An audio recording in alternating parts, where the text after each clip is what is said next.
Membaca laporan utama majalah Tempo edisi 24 sampai 30 Juni 2024, kita akan bisa mengambil kesimpulan bahwa kasus Harun Masiku di KPK telah bergeser dari kasus hukum menjadi operasi pembungkaman politik. Kasus Harun yang terjadi 4 tahun lalu adalah kasus hukum, yakni penyuapan. Tidak ada kerugian uang negara di situ. Komisioner KPU saat itu yakni Wahyu Setiawan sudah terbukti menerima suap dari Harun Masiku melalui perantara. Semua yang terlibat sudah divonis, bahkan sudah bebas dari penjara. Dalam seluruh proses pengadilan itu, Sekjen PDI Perjuangan Hasto Kristianto dinyatakan clear dan tidak ada satupun fakta hukum yang terkait dengan dirinya. Harap diingat bahwa sejak awal ketika OTT terhadap Syaiful Bahri dan Wahyu Setiawan sudah terindikasi OTT dengan agenda politik. Karena namanya OTT harusnya bersamaan dengan peristiwa pidana penyuapan itu terjadi. Namun dalam kasus ini hal itu tidak ada. Mereka ada yang baru makan dan yang satunya baru mau naik pesawat kemudian ditangkap.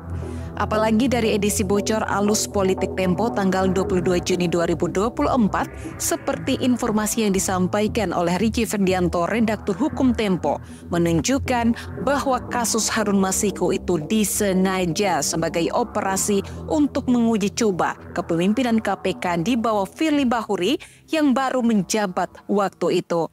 Dan menurut Ricky juga, perkara ini sangat bergantung bagaimana motif politik di balik itu. Terkait dengan Harun Masiku yang masih buron, itu persoalan penegak hukum. Harusnya KPK fokus mengejar Harun Masiku dan tetap konsisten berada di jalur hukum dalam menangani kasus ini. Jangan seperti kata Saud Sitomorang, mantan komisioner KPK, bahwa penyidik KPK kasus Harun Masiku sudah diremot kepentingan di luarnya. Siapa itu? Karena itulah pimpinan KPK harus tegas. Jangan sampai seperti Densus 88 yang dipakai untuk mengawasi Kejaksaan Agung. Jangan-jangan ada oknum Polri yang diperintahkan untuk hal yang sama atau menjadi alat kekuasaan. Apapun yang terjadi, kasus ini sudah bergeser. Hasto Kristianto dipanggil KPK dibiarkan 3 jam tanpa pertanyaan terkait Harun Masiku, lalu muncullah operasi perampasan barang-barang dari Sekjen Partai Demokrasi Indonesia Perjuangan dengan cara, mohon maaf, seperti merampok. Untung saja jutaan kader Banteng masih bisa menahan diri karena diminta oleh Hasto untuk bersabar. Publik kini semakin terang benderang bahwa bukan lagi Harun Masiku yang menjadi target saat ini, tapi bagaimana menyasar dan menjerat Sekjen PDI Perjuangan Hasto Kristianto.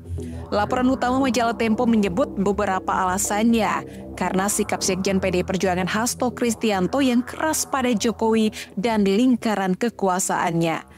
Mulai dari penolakan terhadap putusan MK yang menguntungkan pencawapresan Gibran, membongkar dugaan kecurangan Pilpres, hingga ketersinggungan lingkaran istana karena Hasto Kristianto menganalogikan soal umur supir truk yang terlibat kecelakaan dan si Supala yang berkhianat pada Sri Kresna.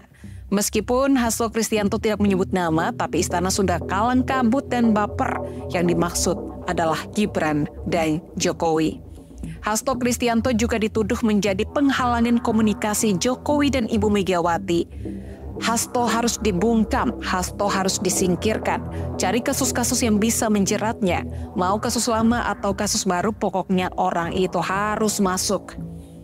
Dan melalui penyidik KPK, Rosa, rasa-rasanya mulai menggeser kasus ini bukan lagi soal korupsi atau soal penyuapan, tapi pasal perintangan penyidikan atau obstruction of justice untuk menjerat Hasto Kristianto.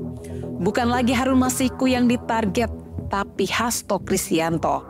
Inilah yang kita sebut kasus Harun Masiku sudah bergeser dari kasus penyuapan atau kasus hukum menjadi perintangan penyidikan atau pembungkaman politik.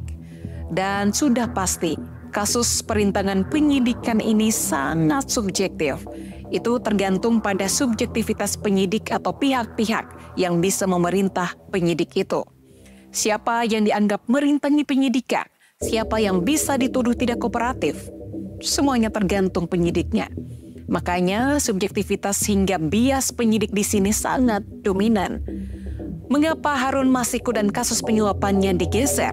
karena publik sudah jenuh terhadap kasus ini. Tidak ada kerugian uang negara dan jumlah uang yang muncul antara 450 juta hingga 500 juta. Coba dibandingkan dengan kasus korupsi triliunan yang ditangani kejaksaan. Kasus ini juga sudah kasus lama, yakni 4 tahun. Semua yang terlibat kecuali Harun Masiku sudah divonis dan dihukum penjara, bahkan sudah mulai bebas. KPK juga sudah gagal memburu Harun Masiku. Artinya sebagai kasus penyuapan, kasus ini sudah selesai dan bisa dibuka lagi kalau Harun Masiku buronan itu bisa ditangkap. Tapi kita pun melihat bahwa penyidik KPK Rosa dengan segala kesubjektivitasnya seperti mencari-cari segala cara untuk menjerat Hasto Kristianto. Kalau sudah tidak terbukti turut serta dalam kasus penyuapan, maka dicari-cari pasal lain untuk menjeratnya.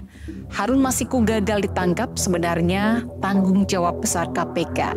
Tapi kemudian dicarilah kambing hitam yang bisa dikorbankan untuk melepas kegagalan dari tanggung jawab sekaligus menjalankan perintah dari kekuasaan untuk membungkamnya. Kita pun menyadari bagaimana pasal-pasal hukum dipakai sebagai senjata politik, persis seperti yang disampaikan Guru Besar Universitas Indonesia, Profesor Sulistyowati Irianto, bahwa hukum sudah menjadi senjata politik di negeri ini. Hasto Kristianto akan menjadi sasaran dari kemarahan penguasa yang menggunakan hukum sebagai senjata politik.